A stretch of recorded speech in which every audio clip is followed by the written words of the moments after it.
ഇന്ത്യയുടെ പൊതു ഇടങ്ങളിൽ സുരക്ഷ ഉറപ്പിക്കുന്നതിനായി സ്ഥാപിച്ചിട്ടുള്ള നിരീക്ഷണ സംവിധാനങ്ങൾ തന്നെ പൗരന്റെ സ്വകാര്യതയ്ക്ക് ഏറ്റവും വലിയ ഭീഷണിയായി മാറുന്ന ഞെട്ടിക്കുന്ന വാർത്തയാണ് ഇപ്പോൾ പുറത്തുവരുന്നത്.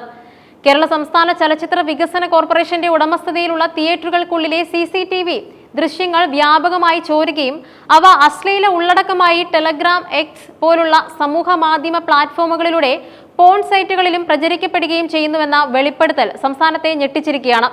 ഇത് കേവലം ഒരു ഡാറ്റ ചോർച്ച എന്നതിലുപരി പൊതുസ്ഥലങ്ങളിൽ പൗരന്മാർക്ക് അനുഭവിക്കാനുള്ള സ്വകാര്യതയുടെയും സുരക്ഷിതത്വത്തിന്റെയും അടിത്തറയെ തകർക്കുന്ന ഒരു സാമൂഹിക പ്രശ്നമായി മാറിക്കഴിഞ്ഞിരിക്കുന്നു.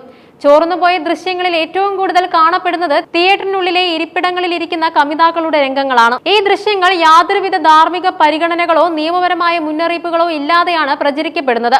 ദൃശ്യങ്ങളിലുള്ള വ്യക്തികളുടെ മുഖം പോലും മങ്ങിക്കാതെ പൂർണ്ണമായും വെളിപ്പെടുത്തിക്കൊണ്ടാണ് ഇവ പങ്കുവെക്കപ്പെടുന്നത്. വളരെ കുറഞ്ഞ സെക്കൻഡുകൾ മാത്രമുള്ള ഈ ദൃശ്യങ്ങൾ കൂടുതൽ ഉള്ളടക്കം ലഭ്യമാക്കാനുള്ള ട്രെയിലർ എന്ന പേരിലാണ് വിവിധ എക്സ് അക്കൗണ്ടുകൾ വഴി പ്രചരിപ്പിക്കുന്നത്. ഈ ട്രെയിലറുകൾക്കൊപ്പം തന്നെ ടെലഗ്രാം ചാനലുകളിൽ ചേരാനുള്ള ലിങ്കുകളും വ്യാപകമായി പ്രചരിക്കപ്പെടുന്നുണ്ട്. ഈ നെറ്റ്വർക്കിന്റെ പ്രവർത്തന രീതി അത്യന്തം ചിട്ടയോടെയുള്ളതും നിയമവിരുദ്ധവുമായ ഒരു സൈബർ ബിസിനസ് ശൃംഖലയുടെ സാധ്യതകളെയാണ് തുറന്നുകാട്ടുന്നത്. ടെലഗ്രാം ചാനലുകളിൽ ചേരുന്നവർക്ക് അവിടെ നിരവധി സബ് ചാനലുകൾ കാണാൻ കഴിയും. ഈ ഉപ ചാനലുകളിലൂടെയാണ് ചോർന്നുപോയ CCTV ദൃശ്യങ്ങൾ വിവിധ വിഭാഗങ്ങളായി തിരിച്ചിരിക്കുന്നത്. ഏറ്റവും ഞെട്ടിക്കുന്ന വസ്തുത ഈ ദൃശ്യങ്ങൾ കാണുന്നതിനും ഡൗൺലോഡ് ചെയ്യുന്നതിനുമായി ഉപയോക്താക്കളിൽ നിന്നും പണം ഈടാക്കുന്നു എന്നതാണ്. ഒരു പ്രത്യേക തുക നൽകിയാൽ ഈ നിയമവിരുദ്ധമായ ഉള്ളടക്കം എളുപ്പത്തിൽ സ്വന്തമാക്കാൻ കഴിയുന്ന സ്ഥിതിവിശേഷമാണ് നിലവിലുള്ളത്. ഈ പണമിടപാടുകളുടെ സുതാര്യത ഉറപ്പിക്കാനായി മറ്റൊരു ചാനലും സജീവമായി പ്രവർത്തിക്കുന്നുണ്ട്. പണം അടച്ചതിന്റെ സ്ക്രീൻഷോട്ടുകൾ ഉപയോക്താക്കൾക്ക് പരസ്പരം പങ്കുവയ്ക്കാൻ വേണ്ടിയാണ് ഈ ചാനൽ ഉപയോഗിക്കുന്നത്.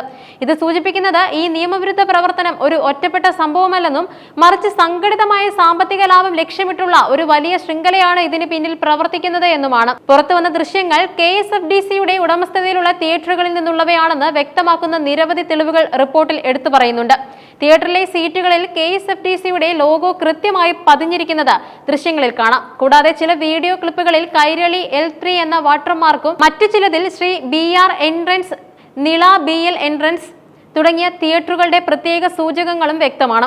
ഈ തെളിവുകൾ ദൃശ്യങ്ങളുടെ ഉറവിടത്തെക്കുറിച്ച് സംശയമില്ലാത്ത വിധം സ്ഥിരീകരിക്കുന്നുണ്ട്. ഈ സൈബർ സുരക്ഷാ ഭീഷണി തിയേറ്ററുകളിൽ മാത്രം ഒതുങ്ങുന്നില്ല എന്നതും അതീവ ഗൗരവകരമാണ്. ആശുപത്രികളിലെ CCTV ദൃശ്യങ്ങളും ഇതേ രീതിയിൽ ചോർന്ന് പ്രചരിക്കുന്നുണ്ടെന്നാണ് റിപ്പോർട്ട്. ജനങ്ങളുടെ സുരക്ഷയ്ക്കും നിരീക്ഷണത്തിനുമായി സ്ഥാപിക്കപ്പെട്ട ക്യാമറകൾ വ്യക്തികളുടെ ഏറ്റവും സ്വകാര്യ നിമിഷങ്ങളെ ചൂഷണം ചെയ്യുന്ന ഒരു ഉപകരണമായി മാറിയിരിക്കുന്നു. തിയേറ്ററുകളിലും ആശുപത്രികളിലും എല്ലാം സ്വകാര്യതയ്ക്ക് യാതൊരു ഉറപ്പുമില്ലാത്ത ഒരു അവസ്ഥയിലേക്ക് കേരള സമൂഹം നീങ്ങുന്നുവെന്ന് വേണം ഈ സംഭവങ്ങൾ വിലയിരുത്താൻ. ഈ ഗുരുതരമായ പ്രശ്നം റിപ്പോർട്ട് ചെയ്യപ്പെട്ടപ്പോൾ തിയേറ്റർ അധികൃതർ പ്രതികരിച്ച രീതി കൂടുതൽ ആശങ്കകൾക്ക് വഴിവെക്കുന്നുണ്ട്. ഇത്തരം കാര്യങ്ങളെക്കുറിച്ച് അറിവില്ലെന്നും ഇതുവരെ ഒരു പരാതിയും ലഭിച്ചിട്ടില്ലെന്നുമാണ് അവരുടെ മറുപടി. KSFDC തിയേറ്ററുകളിൽ CCTV സംവിധാനം സ്ഥാപിച്ചത് കെൽട്രോൺ ആണെന്നും സാങ്കേതികമായി ദൃശ്യങ്ങൾ പുറത്തുപോകാൻ സാധ്യതയില്ലെന്നുമാണ് അധികൃതർ വാദിക്കുന്നത്.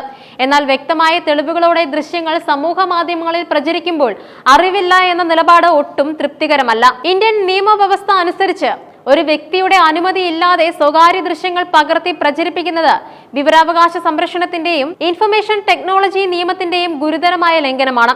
ഇത്തരം ദൃശ്യങ്ങൾ പണം വാങ്ങി വിൽക്കുന്നത് സൈബർ കുറ്റകൃത്യങ്ങളുടെ പരിധിയിൽ വരുന്നു.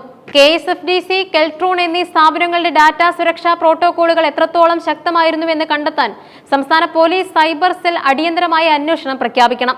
പൊതു ഇടങ്ങളിലെ നിരീക്ഷണ സംവിധാനങ്ങൾ കൈകാര്യം ചെയ്യുന്ന എല്ലാ സർക്കാർ ഏജൻസികളിലും സമഗ്രമായ സൈബർ സുരക്ഷാ ഓഡിറ്റ് നടത്തണം. CCTV ദൃശ്യങ്ങൾ കൈകാര്യം ചെയ്യുന്ന ജീവനക്കാർക്ക് ഡാറ്റാ സ്വകാര്യതയെക്കുറിച്ചും നിയമപരമായ പ്രത്യാഘാതങ്ങളെക്കുറിച്ചും കർശനമായ ബോധവൽക്കരണം നൽകണം. ഈ സൈബർ കുറ്റകൃത്യത്തിന് പിന്നിൽ പ്രവർത്തിക്കുന്ന വ്യക്തികളെയും ശൃംഖലകളെയും കണ്ടെത്തി കർശന ശിക്ഷ ഉറപ്പാക്കണം. പൊതുജനങ്ങളുടെ സുരക്ഷിതത്വം ഉറപ്പാക്കാൻ സ്ഥാപിച്ച ക്യാമറകൾ തന്നെ അവരുടെ സ്വകാര്യതയുടെ കഴുത്തറക്കുന്നത് അങ്ങേയറ്റം ആശങ്കാജനകമാണ്. സൈബർ സുരക്ഷാ നിയമങ്ങൾ കൂടുതൽ ശക്തിപ്പെടുത്തിയും ഡാറ്റാ സംരക്ഷണത്തിന് മുൻഗണന നൽകിയും മാത്രമേ ഈ ദുരവസ്ഥയ്ക്ക് ശാശ്വത പരിഹാരം കാണാൻ സാധിക്കുകയുള്ളൂ.